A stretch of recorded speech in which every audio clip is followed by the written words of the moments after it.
Hi mga beshies! O, andito tayo sa on the way to Banff. Nag-stop over muna kami dito para magpa-picture. Kasama ko ang aking sister. Si Manang Alice. Si Dion. Naka-Ireland kami, oh. Island na kami, oh. Island. Oh, diba? Si Brad. Oh, diba? At saka si Pamangkin, ang driver namin. Siya yung driver namin. Yung brother-in-law ko si Alan at si Ate Bing, sister-in-law ko. Pito kami ngayon, stop over kami. Punta kami ng Banff. Nag-ano lang kami para maganda ang view. Ito yung view doon. Ito yung view ngayon, oh. Camera, oh. Oh, ganda, oh. Yan, okay. Dito kami sa Calgary. Yan, may man-made lake lang yan siya. Grabe ang patakbo dito. Yung mountain. Mag-alas, pa lang ngayon, 6:30 pa lang. Yan na, tuloy na yung travel namin. O, doon ang si Biani ang aming driver. At photographer pa yan. Photographer, lahat. Ang aming tour organizer. Tapos yung kapatid ko, si Mano, sinong Alan, si Dio. Dito kaming tatlo sa likod kasi maliliit kami. Mga cute.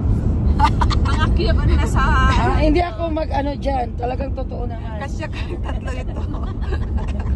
Kaya ayun. Pero okay naman sa likod. Maganda doon. Mas spacious yan. Spacious At saka tama lang din dyan tayo. Ito, nandito kami sa Banff na... sa Banff na kami. So punta kami doon sa picture. Nag-parking muna kami dito. So, hindi ko alam kung ano to.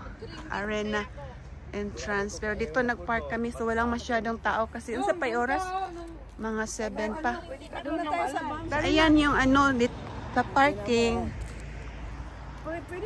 Tapos doon, tatawid pa tayo sa The Banff. Ayan. Sa highway lang siya sa The Banff. Yeah, kaya wala pang masyadong tao. Matahimik pa ngayon.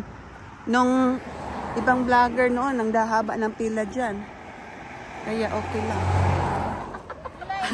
Ito, nag-wait kami sa Carla kasi...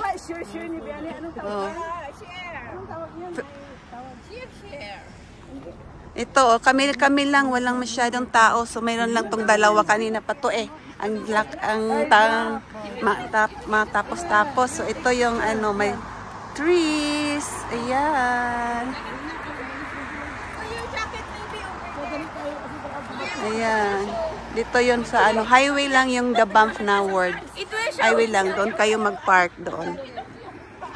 Highway lang. O sige na, sinunod.